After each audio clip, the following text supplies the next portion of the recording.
This is Sonic, and you're watching JD Frank 20. Good day, everybody. Alright, this is the moment you've all been waiting for. Alright, this is the official prologue to possibly my best game script, Sonic Age of Ragnarok. So let's get started. Okay, so the way the story goes is, after the events of Sonic Dark Infinity, Dr. Eggman really does not make an appearance in Dawn of Awakening, nor does he make an appearance of Shadows of Valhalla. The reason for that is because Dr. Eggman is semi-retired at this point. Now, a lot of you may not know, why do I have him semi-retired? It's simple. Eggman has learned the error of his ways, and after the events of Dark Infinity where his soul is literally on the line and he doesn't want to be put in that position ever again, he decided just to retire already. Now here's the thing, he does have his own company, Eggman Enterprises at this point, a legitimate company, making money, this and that, making, making vehicles for war, for combat, things like that. It's a legitimate company. Alongside with Gun Corporation, which of course I'll explain more in a second, just hear me out first. And then you're realizing, okay, so Eggman is semi-retired, you would think he'd be happy, but in reality he's not. He just feels kind of bored, he feels depressed at times, he just feels like, like he just wants to conquer the world again, but then you're realizing he can't. Because he doesn't want to put himself in a position like that ever again, unless he knows it's a sure thing. So what could possibly... So, one day out of the ordinary, a package arrived, or a parcel arrived at his company, and then what it was a crystal orb, and apparently what Eggman saw was a vision. He saw a vision of the not too distant future of him basically being the ruler of basically the world. Now here's the thing, okay, and then you're probably saying, well, how does he approach this? How does this all come into fruition? Simple. Eggman has to, he has a spiritual guide in a way, his own version of a spirit, but the spirit is actually evil. It's actually guiding him in a way. And then you're realizing, okay, so for Eggman, in order for this to happen, he's got to do certain tasks or objectives to conquer the entire world. And then you're realizing, okay, so what does he need? Okay, first of all, a lot of these story elements fall into place after the events of Shadows of Valhalla, which is the third game, which I haven't even discussed yet, which I will at a future date. Right now, I'm just going with Age of Ragnarok, so please bear with me, everybody. I appreciate that. But let's just say that Eggman needs the Dark Scepter of Darkness in order for this to happen.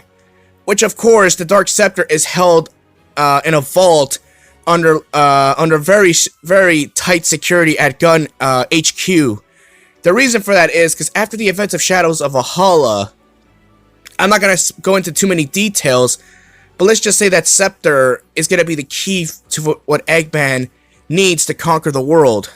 And then you're realizing, okay, so how is Eggman supposed to do that? Simple. Like I said, I get inspirations all the time when it comes to story elements, do this, do that. I can't just shoehorn certain events to happen just for the sake of making my story make sense. No, I add some logic, add logic behind it. Now for Dr. Eggman, you're realizing, okay, how are we going to do this? Simple. We're going to break in and then take the damn scepter ourselves. So we're basically going to go all Sonic Adventure 2 here. Basically we're just going to break into Gun headquarters and then find that scepter. And for Eggman, the only difference is it makes sense. So yes, Dr. Eggman will be playable in this game because the combat and everything is already established at this point. And you actually be surprised how fun it would be using him and his abilities. And I'll go more into those details at a future date of what mechanics he'll be based off. But let's just say it's fun. At the end of the day, look, Eggman finds the vault. He's just about to claim the Dark Scepter. And he was able to escape barely just before reinforcements have arrived.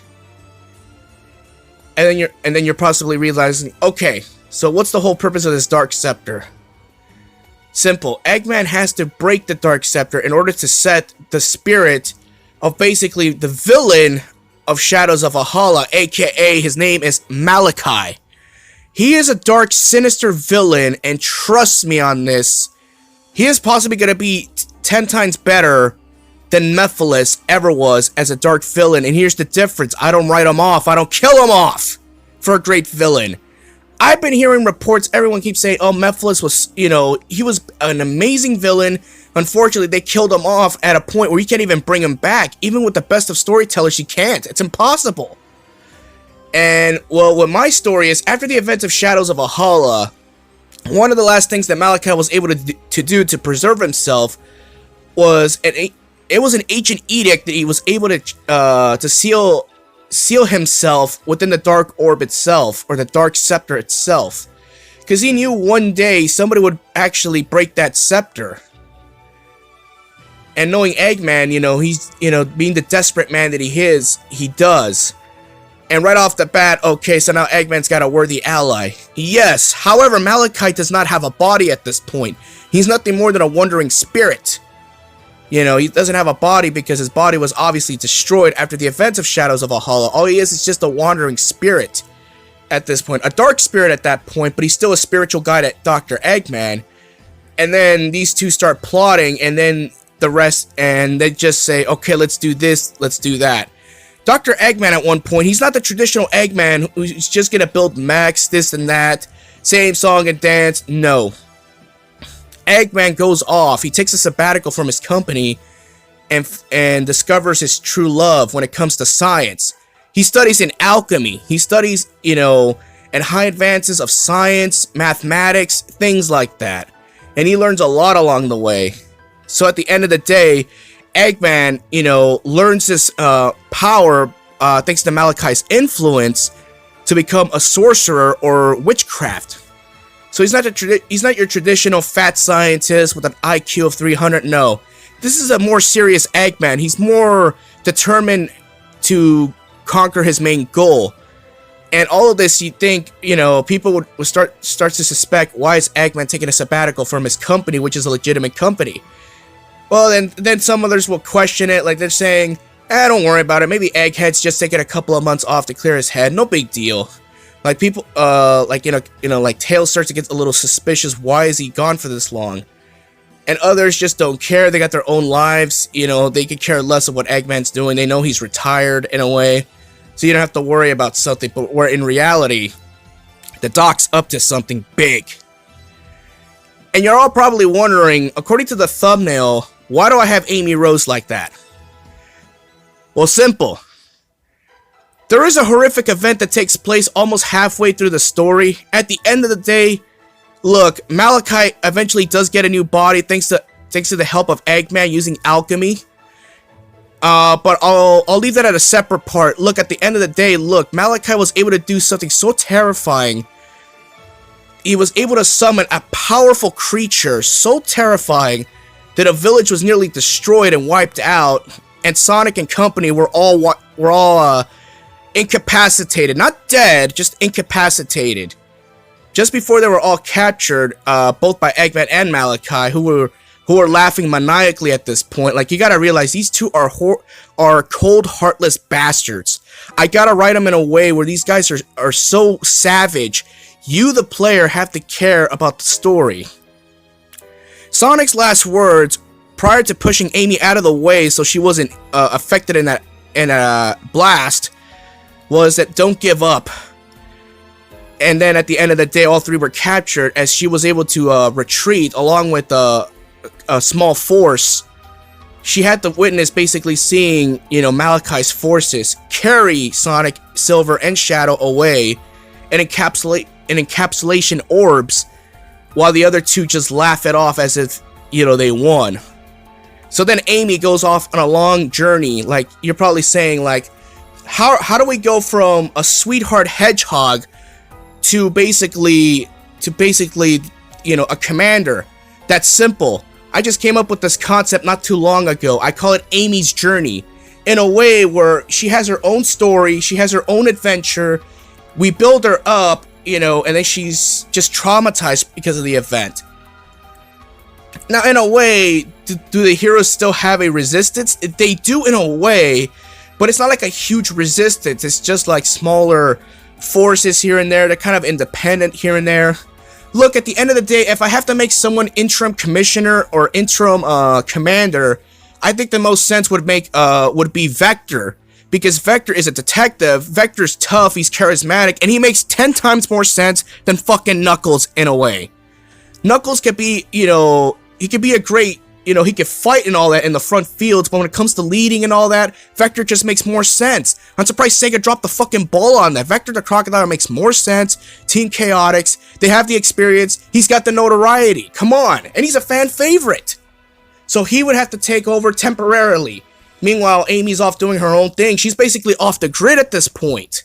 And she evolves, and every single day, it eats up at her what happened. So 1 year passes by after the horrific events, and Amy is a changed woman. At this point, Eggman's forces haven't conquered the world yet, but they're already, because they're already making preparations. Building new robots with advanced cyber robotics, Malachi reviving his forces, Dark Shadow magic. The whole point is they had to incapacitate all three main heroes so they don't get in the damn way. Without them in the way, they could go on to phase 2 already without any resistance, and the world will bow down to their feet in no time. You see? Because Eggman and Malachi just can't rule the world just like that. They also have to have their own phases. They all have to make sure it all makes perfect sense. And at this whole time, once Malachi's forces try to wreak havoc on nearby villages, putting the dangers of other people. Speaking of that, we're not going to use real life humans for this. We're just going to be basically using like Avatar style, humanoid hedgehogs, if that makes any sense. Like, just basically the Avatar designs. We're not going to go with real life humans on this. I don't want to go that route. I never liked that direction of art style. We're just going to go similar to Forces with their art style. So, in one specific village, Amy had befriended, a friend, here and there. She befriended a couple friends here and there, and then once their village was under attack, or was about to be under attack, by a small force led by one of Malachi's top leading generals, Amy was able to single-handedly destroy all of them on her own. And remember, this is not the sweet Amy Rose you're dealing with. You're dealing with the pissed off, badass Amy Rose version, and she's out for vengeance. Like, she's basically, it's either, she'll do anything she can to defend that village specifically. And after that small force is wiped out, the top leading general realizes something is wrong. Why is this village not taken over yet? Meanwhile, the other villages nearby have already fallen. It's because Amy is that self-determined. She loves that village so much. They took care of her during a crucial time. And in a later cutscene, you're going to see that Amy basically is like an angel there to them because she protects them at all costs. During that whole journey, she's been training. She's been building herself up for combat. She's not the same traditional sweet hedgehog girl, or in a lot of you fucking Amy haters, the annoying hedgehog won't leave Sonic alone. No. The whole purpose of Amy's journey is, I add this journey for Amy Rose to build her up. It's called fucking character progression. But you wouldn't all fucking know about that, now would you? You're all supposed to accept Knuckles as a commander with no backstory, no nothing? Where Vector would have made 10 times more sense, considering he's already an established, detective, he's got more charisma, and he's experienced. And he makes more sense. Hell, he's tougher than Knuckles. But, we'll save that for a future rant video. So at the end of the day, once our heroes realize that one village is still standing, they find Amy in a way, and then they basically beg her to join the resistance, and Amy, at this point, she's still off the grid. She doesn't want to be found by anybody. She's just her own person. She wants to single-handedly make those assholes pay, but she knows that's impossible because at this point, Eggman, Malachi, their forces are way too powerful. Their sorcery conduct and magic and all these powerful machines of advanced cyber robotics are too powerful. And at this point, you're realizing, okay, what do we do? And that's just, I'm going to leave it at that for now. So let me know what you all think about this. Look, I know at the end of the day, you're all saying like, oh, you've been saying you want to make Amy Rose commander just for the sake of doing it. Yes, but I'm also making sense of this. That's one thing you people have to understand. I'm making sense of this shit. I can't just make someone commander for the sake of doing it. You know, for Amy, you would think, how do you build her up? That's the whole purpose of Amy's journey. It's her own backstory, along with the story, and I'm hoping a lot of you don't find it as cheap filler. Like, come on, you're just adding this just to make your point. Well, yeah, no shit, it's called fucking character progression. You ever heard of it? For her, we have to build her up, and it's a one-year journey thing. Or, after the attack on the heroes, or at this point, have all been captured at this point. Oh, and I'll explain more on that at a later date, because I explained to you what the purpose are for capturing them. And let's just say it's going to be very uncomfortable for all of you why they were captured, or what the main purpose is to rekindle their bodies in a way. That's all I could say right now. Let me know what you all think. And I know I've been going on so many tangents here, but you have to understand, I'm a damn good storyteller, and this is the kind of shit I enjoy doing.